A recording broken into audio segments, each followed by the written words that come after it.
انہی دنوں فرانس میں ایک سٹیج ڈرامہ انتہائی مقبول ہو رہا تھا جس کا موضوع پیرس کی سڑکوں پر ٹریفک کے ہجوم کی وجہ سے مرد حضرات کی بے بسی اور بے چارگی تھا۔ ڈرامے کا مرکزی کردار ایک بین الاقوامی ادارے غالباً یونیسکو کا ملازم تھا جس کی ایک بیوی گھر میں منتظر ہوتی تھی، ایک داشتہ کو دفتر سے گھر پہنچانا ہوتا تھا اور اس کے بعد پیرس کے مضافات میں دوسری داشتہ سے ملنے کے لیے جانا بھی ہر روز لازمی تھا۔ سڑکوں پر ٹریفک جام اس مظلوم عاشق مزاج بین الاقوامی سول سرونٹ کے پروگرام کو اس قدر درہم برہم کر دیتا تھا کہ اس کی زندگی تلخ سے تلخ تر ہوتی جاتی تھی، جس میں شیرینی گھولنے کے لیے یونیسکو کا بجٹ ہر سال اس کی تنخواہ اور دیگر مراعات میں خاطر خواہ اضافہ کرتا رہتا تھا۔ جس طرح ڈائریکٹر جنرل اپنی منمانیاں کرنے میں مختار کل تھا، اسی طرح اس کا منظور نظر عملہ بھی اپنے ماتحتوں پر ہر طرح کی مشق ناز آزمانے میں آزاد تھا۔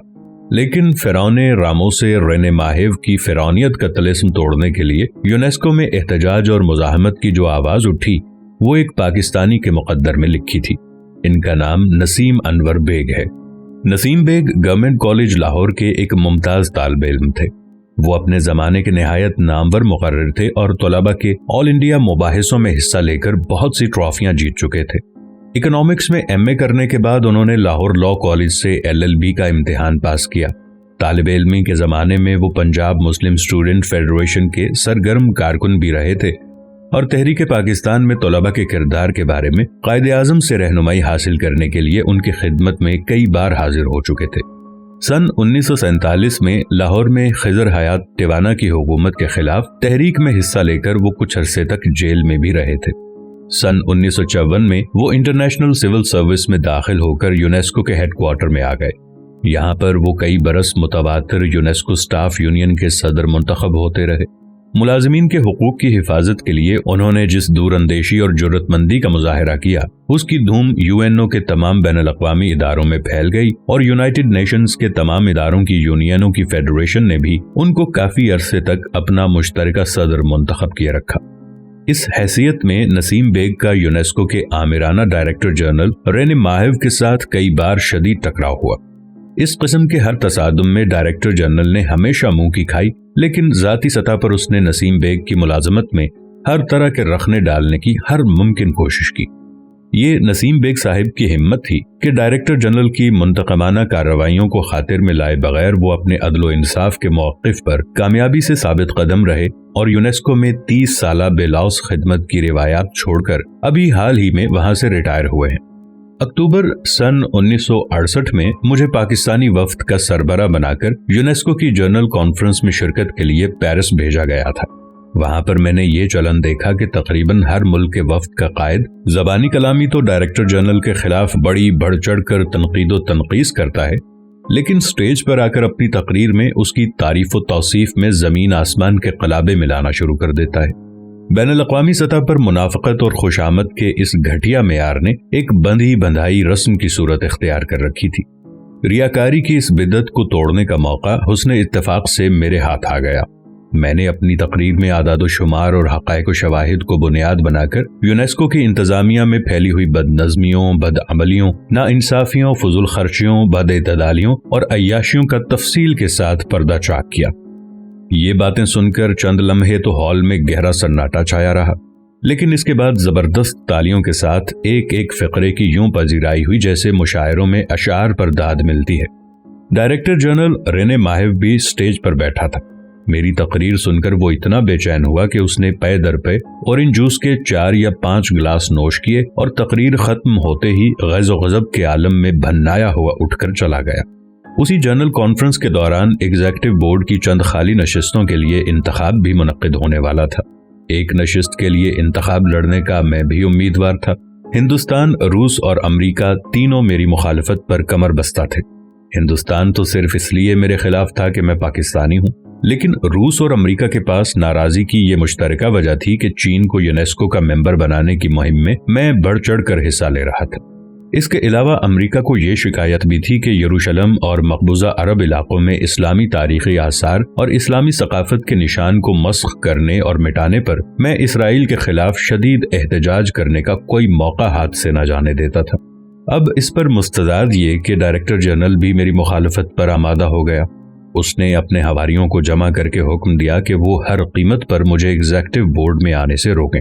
مخالفانہ قوتوں کے اس بھاری بھرکم سفارائی کے مقابلے میں میرا بھروسہ صرف اللہ تعالی کی ذات پر تھا۔ نسیم انور بیگ نے اپنا اثر و رسوخ بھی میرے حق میں بے دریغ استعمال کیا اور اپنے دفتر کا کمرہ عملی طور پر میری انتخابی مہم کے مرکز میں تبدیل کر دیا۔ پاکستانی وفد کے 3 ارکان تنویر احمد خان، عبداللطیف مرحوم اور ڈھاکہ کی بیگم رقیہ کبیر نے دن رات کی محنت اور جانفشانی سے انتہائی مفید کام کیا۔ خوش قسمتی سے انہی دنوں عرب ممالک نے جنرل کانفرنس میں یہ قرارداد پیش کر رکھی تھی کہ یونیسکو میں انگریزی، فرانسیسی، ہسپانوی اور روسی زبانوں کی طرح عربی کو بھی بین الاقوامی زبان کا درجہ دیا جائے۔ امریکہ، برطانیہ اور تمام یورپی ممالک اپنے حواریوں سمیت اس تجویز کی مخالفت پر تلے ہوئے تھے۔ کسی قدر تیاری اور محنت کے بعد میں نے ہر موقع پر عربی زبان کے حق میں ایسی تقریریں کی کہ عرب ممالک کے وفود نے مطمئن ہو کر یونیسکو میں اس تحریک کی قیادت میرے اوپر چھوڑ دی۔ ساتھ ہی مجھے معلوم ہوا کہ ہر طرح کے دباؤ اور مخالفت کو نظر انداز کر کے عرب ممالک کا پورا گروپ ایگزیکٹو بورڈ کی الیکشن میں مجھے ووٹ دینے پر رضامند ہے۔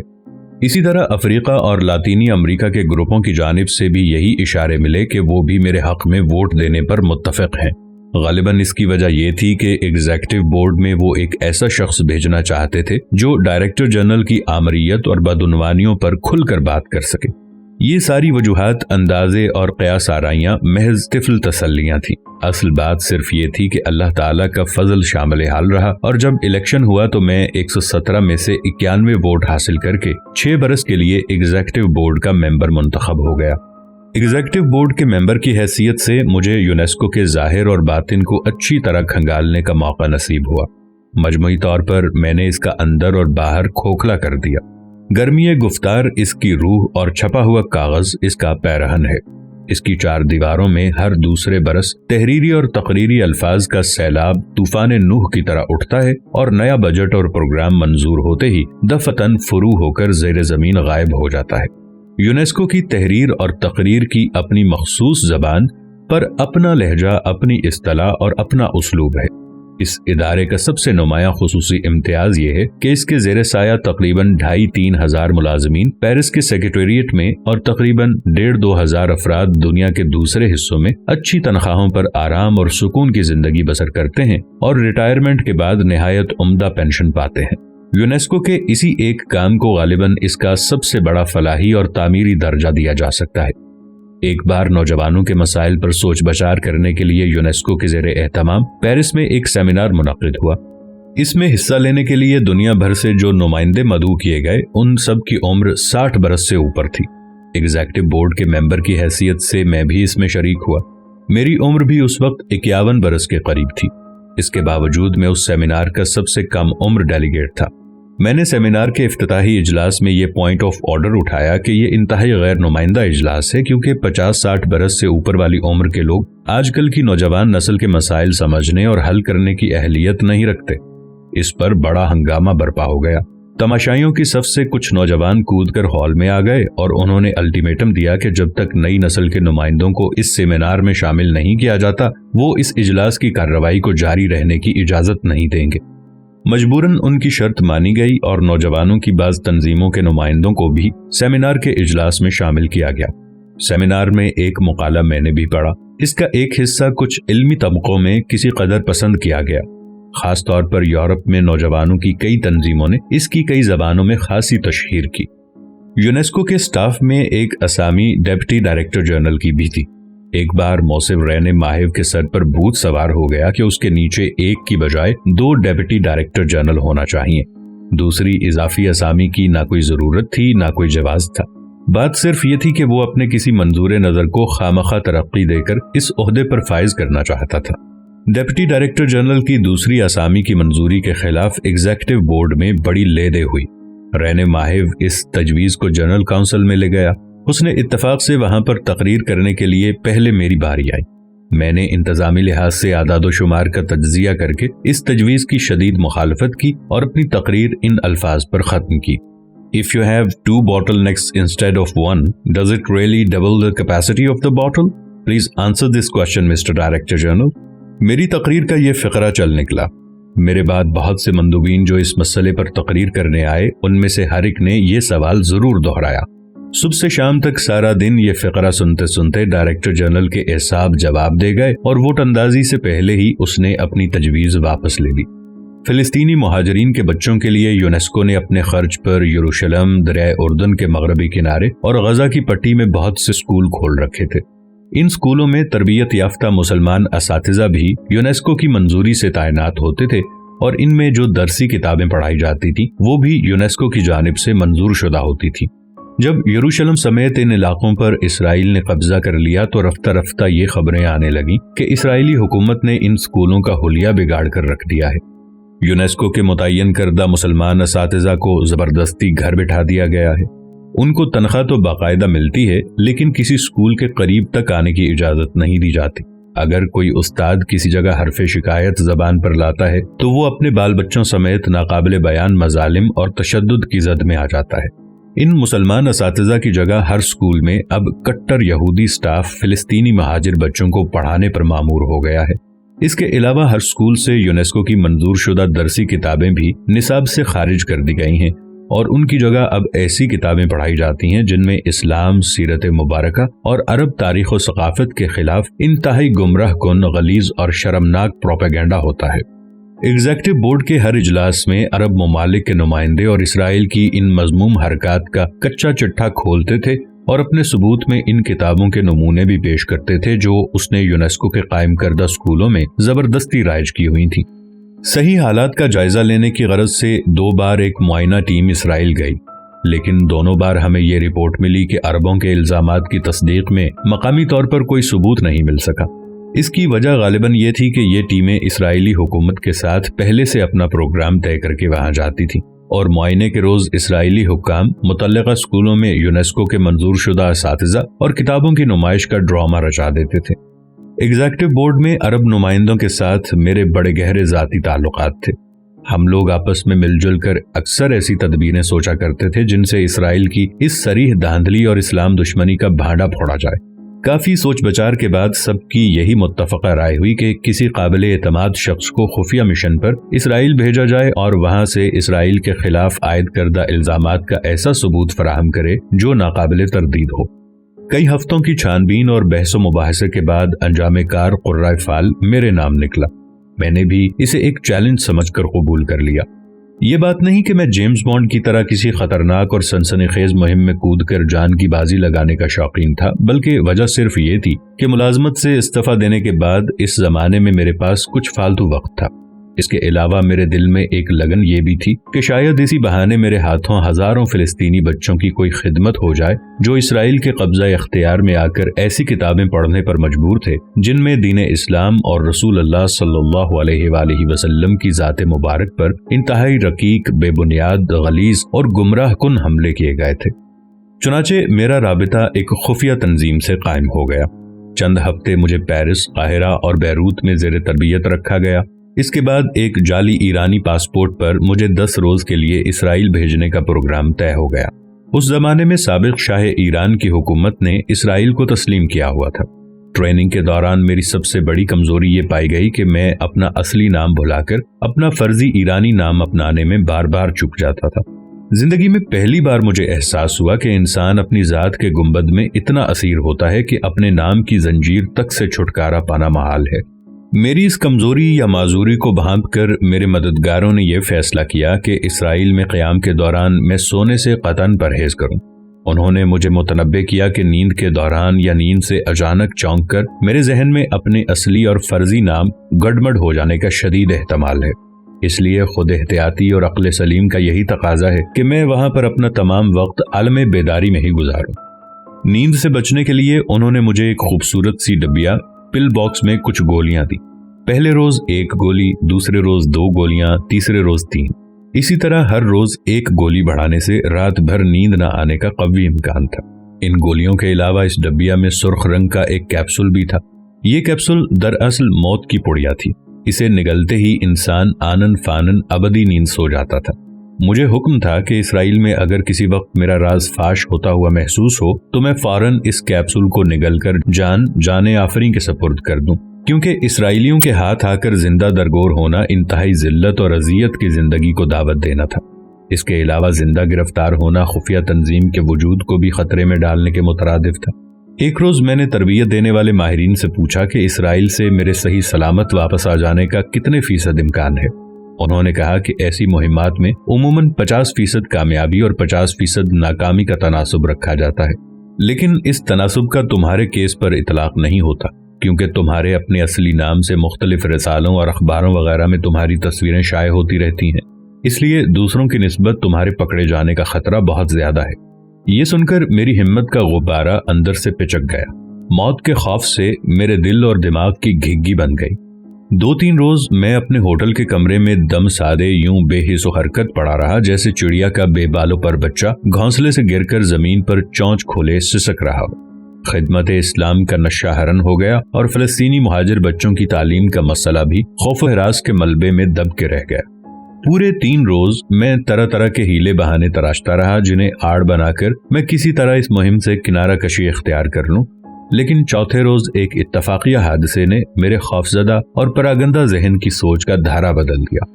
میں اپنے ہوٹل سے نکل کر سڑک عبور کرنے کے لیے ایک قریبی ٹریفک لائٹ پر کھڑا تھا۔ جب ہمارے سامنے والی بتی سبز ہوئی تو بہت سے دوسرے راہگیروں کے ساتھ میں نے بھی ایک زیبرا کراسنگ پر سڑک کو پار کرنا شروع کیا۔ عین اس وقت سرخ بتیوں کی جانب سے ایک مرسیڈیز کار اچانک نمودار ہوئی اور نہایت تیز رفتاری سے 4 راہگیروں کو کچلتی ہوئی کچھ دور آگے جا کر رک گئی۔ کار کو ایک خاتون چلا رہی تھی جو کسی خطرناک نشے میں مدہوش تھی۔ 2 راہگیر تو موقع پر ہی ہمارے سامنے ہلاک ہو گئے، باقی 2 شدید زخمی ہو کر سڑک پر اوندھے پڑے تھے۔ میں نے حساب لگایا کہ اگر میں 2 یا 3 فٹ آگے ہوتا تو یقیناً میرا شمار بھی مرنے والوں میں یا زخمی ہونے والوں میں ہوتا۔ اس المناک جائے وقوع پر 2 لاشوں اور 2 قریب المرگ ڈھانچوں کے درمیان کھڑے کھڑے میرے منطق گزیدہ دماغ کو زندگی میں پہلی بار اس بات کا یقین آ گیا کہ اگر موت مقدر میں ہے تو اسرائیل جانے یا نہ جانے سے اس کا کوئی تعلق نہیں، بلکہ یہاں پیرس میں اپنے ہوٹل سے چند قدم کے فاصلے پر سبز ٹریفک لائٹ کی حفاظت میں زیبرا کراسنگ پر چلتے ہوئے بھی موت کا فرشتہ میرا گلا دبوچنے کے لیے آنن فانن غیب سے نازل ہو سکتا ہے۔ اس واقعے کے بعد میری خود اعتمادی کسی قدر بحال ہوئی اور میں نے اپنی ٹریننگ کا باقی حصہ بھی خوش اسلوبی سے طے کر لیا۔ چند آزمائشی مشقوں میں پورا اترنے کے بعد میں نے عفت اور ثاقب کے نام ایک مختصر سا وصیت نامہ لکھ کر اس مہم کے معتمد کے حوالے کیا اور پھر ایک روز پیرس کے اورلی ہوائی اڈے پر تل ابیب جانے کے لیے اسرائیلی ہوائی کمپنی EIAI کے جہاز پر سوار ہو گیا۔ جہاز میں بیٹھتے ہی مجھے یوں لگا جیسے میں واقعی سفر آخرت پر روانہ ہو رہا ہوں۔ یہ خیال آتے ہی میرے دل پر بزدلی، افسردگی اور مردنی کی برف جم گئی۔ خوف و ہراس نے ایک بار پھر مجھے اپنی گرفت میں دبوچ لیا۔ جب جہاز کا دروازہ بند ہوا تو میری حالت اس لاش کی طرح ہو گئی جس کے اوپر پتھر کی سلیں اور منو مٹی ڈالنے کے بعد سب لوگ اسے اکیلا چھوڑ کر قبرستان سے واپس چلے گئے ہوں۔ زمین پر تا حد نگاہ پھیلے ہوئے مکانوں کے مکینوں پر مجھے رشک آنے لگا جو ہر خوف اور خطرے سے بے نیاز اپنے اہل و عیال کے ساتھ ہنسی خوشی وقت گزار رہے تھے۔ مجھے بے اختیار اپنی بیوی، اپنا بیٹا، اپنا بھائی، اپنی بہن، اپنے سارے عزیز و اقارب اور دوست یاد آنے لگے جو ہر گزرتے ہوئے لمحے کے ساتھ ایک ایک کر کے ماضی کی کسی بے تھا سرنگ میں غائب ہوتے جا رہے تھے۔ اگر یہ جہاز اسرائیلی ہوائی کمپنی کا نہ ہوتا تو شاید میں اپنی نشست پر کھڑا ہو کر زور زور سے چیخیں مار کر رونے لگتا۔ ہوائی جہاز تھوڑی دیر کے لیے روم کے ہوائی اڈے پر بھی اترا۔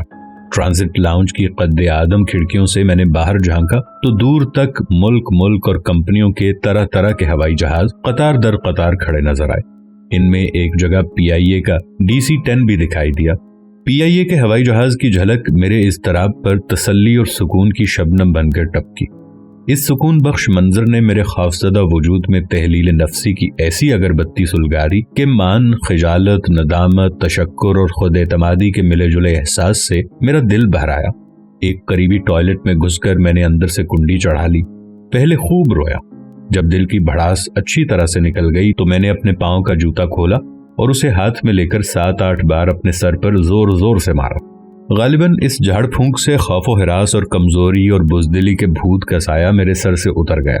تل ابیب کے ہوائی اڈے پر کسٹم والوں سے فارغ ہو کر جب میں اپنا سامان لیے باہر نکلا تو اسرائیل کی ٹورسٹ کارپوریشن کے خوش لباس نوجوان نمائندے نے لپک کر مجھے خوش آمدید کہا۔